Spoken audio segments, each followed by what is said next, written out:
Hi friends, मेरा नाम है रोहतास और आज है 12 नवंबर। और 12 नवंबर की इतनी महत्वपूर्ण कंटेंट मैं आपके लिए लेके आया हूँ। तो और हमारे चैनल का नाम है रोहतास एजुकेशन। आप इसे सब्सक्राइब जरूर करें और इस वीडियो को लाइक करें और शेयर करें। तो आइए शुरू करते हैं। भारत और श्रीलंका के बीच मित्र शक्ति 2025 संयुक्त सैन्य अभ्यास किस स्थान पर आयोजित किया जा रहा है? तो सही चार ऑप्शन है। तो option C is right answer, Belgami Karnataka. Belgami Karnataka में भारत और श्रीलंका में मित्र शक्ति आयोजित किया जा रहा है। ये देख सकते हैं, भारतीय सेना और श्रीलंकाई सेना। यह एक थल सेना का अभ्यास है। यह बेलगामी कर्नाटक में 10 से 23 नवंबर तक आयोजित किया जा रहा है और यह एक संस्करण 11वां संस्करण है। और यह कर्नाटक बेलगामी के स्थित फोरिजन ट्रेनिंग नोड्स में आयोजित किया जा रहा है। भारत अंतर्राष्ट्रीय विज्ञान महोत्सव का 2025 का आयोजन कहाँ किया जाएगा? तो कहाँ पर किया गया है? तो सही आंसर है option number D, Chandigarh. Bharat अंतर्राष्ट्रीय विज्ञान महोत्सव IISF 2025 का आयोजन पंजाब विश्वविद्यालय जो कि चंडीगढ़ में स्थित है वहां पर किया जाएगा। प्रधानमंत्री नरेंद्र मोदी 11 से 12 नवंबर को 2 दिवसीय राजकीय दौरे पर किस देश की यात्रा की? तो हाल ही में प्रधानमंत्री मोदी ने 11-12 नवंबर को 2 दिवसीय राजकीय दौरे पर हैं। तो सही आंसर है ऑप्शन नंबर सी, भूटान। प्रधानमंत्री नरेंद्र मोदी ने 11 से 12 नवंबर 2025 तक भूटान की 2 दिवसीय राजकीय दौरे पर हैं। इस यात्रा का उद्देश्य भारत और भूटान के द्विपक्षीय समझौतों को मजबूत करना और क्षेत्रीय सहयोग को बढ़ावा देना है। आइए भूटान संबंधित एग्जाम संबंधित कुछ महत्वपूर्ण जानकारी देख लेते हैं। ये देख सकते हैं, ये अपना प्यारा भारत और यह है भूटान। भूटान की सीमा भारत के 4 राज्यों से लगती है। अरुणाचल प्रदेश,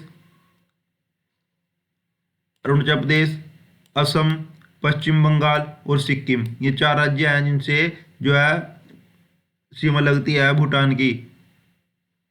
भूटान की राजधानी थिम्पू है और यहाँ की मुख्य भाषा है जोंगखा। और यहाँ का जो मुद्रा है वह है नोबल ट्रम, जो कि भारतीय रुपए के समान ही इसका मूल्य है। और यहाँ के राजा है जेंगिमे खेसर नामग्याल वांगचुक। और यहाँ के जो प्रधानमंत्री है शेरिंग तोगबे, जो कि जनवरी 2024 से बने हैं। और यहाँ की जो प्रणाली है वह संवैधानिक राजतंत्र प्रणाली है, यानी कि यहाँ पर कॉन्स्टिट्यूशन भी है। और जो भूटान की प्रमुख विशेषता यह है कि इसे थंडर ड्रैगन की भूमि, land of the thunder dragon कहा जाता है। और यह एक दुनिया का एकमात्र कार्बन नेगेटिव देश है, यानी कि कार्बन नेगेटिव देश में या दुनिया में पहले नंबर पे है। और यहाँ की और यहाँ का जो विकास सूचकांक है वह है जीडीपी के अनुसार नहीं, बल्कि ग्रोस नेशनल हैप्पीनेस GNH के सूचकांक के आधार पर मापा जाता है, ना कि जीडीपी के आधार पर। 1971 में संयुक्त यूएन का सदस्य बना था, यानी कि संयुक्त राष्ट्र का जो सदस्य 1971 में जो है भूटान को बनाया गया था। वाटरशेड महोत्सव 2025 का आयोजन कहाँ किया गया? तो सही 4 ऑप्शन है। तो option B is right answer, Guntur, Andhra Pradesh. केंद्रीय ग्रामीण विकास और पंचायती राज मंत्रालय शिवराज सिंह चौहान ने आंध्र प्रदेश के गुंटूर में वाटरशेड महोत्सव का उद्घाटन किया। इसका उद्देश्य जल संरक्षण, सतत विकास हेतु वाटरशेड परियोजनाओं को बढ़ावा देना है। तो जल संरक्षण और सतत विकास हेतु वाटरशेड परियोजनाओं को बढ़ावा देने के लिए गुंटूर, आंध्र प्रदेश में वाटरशेड महोत्सव का आयोजन किया गया। और इसे किया किसी के द्वारा गया? ग्रामीण विकास पंचायती मंत्री जो कि शिवराज सिंह चौहान के द्वारा इसका आयोजन किया गया। बुकर प्राइज 2025 किस लेखक को उनके उपन्यास फ्लैश के लिए प्रदान किया गया? तो सही आंसर है option number C, David Szalay. David Szalay को बुकर प्राइज दिया गया है उनके उपन्यास फ्लैश के लिए। तो फ्लैश को भी याद रखना है और डेविड जलेसे को भी याद रखना है। यह है डेविड जलेसे जिनकी फ्लैश नामक जो है बुक उनके लिए ने बुकर प्राइज दिया गया है। नवंबर 2025 को लंदन में आयोजित समारोह में बुकर पुरस्कार 2025 की घोषणा की गई। और यह विजेता हंगरी ब्रिटिश लेखक डेविड सेंजले है। तो यह हंगरी के जो ब्रिटिश लेखक है और इनकी कृति है फ्लैश, जिनके लिए इन्हें 50,000 यूरो दिए गए हैं पुरस्कार प्रदान करने वाली पिछले वर्ष की विजेता थी सामधा हार्वी, यानी कि जो पिछले विजेता है वही अगले विजेता को यह पुरस्कार प्रदान करती है। उपन्यास की थीम है, यह एक ऐसे व्यक्ति की कहानी है जो भावनात्मक रूप से टूट चुका है और जिंदगी की अप्रत्याशित घटनाओं से उसकी दुनिया बदल जाती है।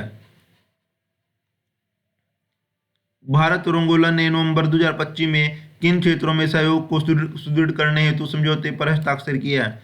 तो सही आंसर है ऑप्शन नंबर बी, मत्स्य पालन, एक्वाकल्चर और समुद्री संसाधन। इनको सही करने के लिए भारत और अंगोला के बीच समझौता हुआ है। भारत के किस राष्ट्राध्यक्ष ने 2025 में अंगोला की पहली राजकीय यात्रा की? तो 4 ऑप्शन है, तो option C is right answer, Draupadi Murmu. ये दे सकते हैं, ये है द्रौपदी मुर्मू, जिन्होंने हाल ही में अंगोला की राजकीय यात्रा की है। जवाहरलाल नेहरू स्टेडियम दिल्ली को किस रूप से पुनर्विकसित किया जाएगा? तो सही आंसर है ऑप्शन नंबर बी, खेल नगरी स्पोर्ट्स सिटी के रूप में जो जवाहरलाल नेहरू स्टेडियम है दिल्ली के अंदर, उसे पुनर्विकसित किया जाएगा। यह घोषणा खेल मंत्रालय के द्वारा की गई है और इस परियोजना का उद्देश्य जवाहरलाल नेहरू स्टेडियम को एक आधुनिक स्पोर्ट्स सिटी के रूप में विकसित करना है। मुख्य उद्देश्य क्या है इसका? अत्याधुनिक बहु खेल केंद्र, मल्टी स्पोर्ट हब का निर्माण करना, एथलीटों के लिए आवासीय सुविधाएं प्रदान करना, विश्व स्तरीय प्रशिक्षण और खेल बुनियादी ढांचा तैयार करना और खिलाड़ियों के समग्र विकास का ध्यान रखना, यह इसके प्रमुख उद्देश्य है। तो यहाँ पर यह किसे खेल नगरी स्पोर्ट्स सिटी बनाया जाएगा? जवाहरलाल नेहरू स्टेडियम जो कि दिल्ली में स्थित है, इसे।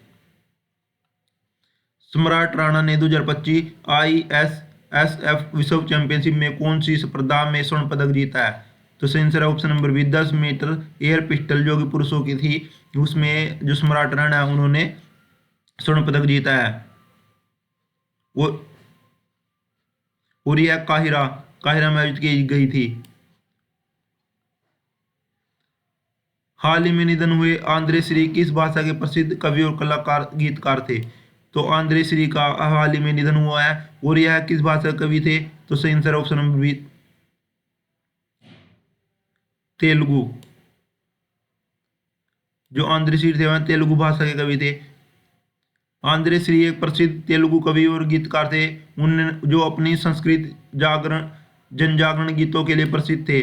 उन्होंने गीत जय जय तेलंगाना जो कि तेलंगाना राज्य आंदोलन का प्रतीक बना और बाद में इसे राज्य का आधिकारिक गीत घोषित किया गया, यानी कि जो तेलंगाना का आधिकारिक गीत है वह जय जय तेलंगाना है जो कि आंद्रे श्री द्वारा रचित था, इसलिए यह प्रसिद्ध कवि और गीतकार थे और उनका हाल ही में निधन हो गया है।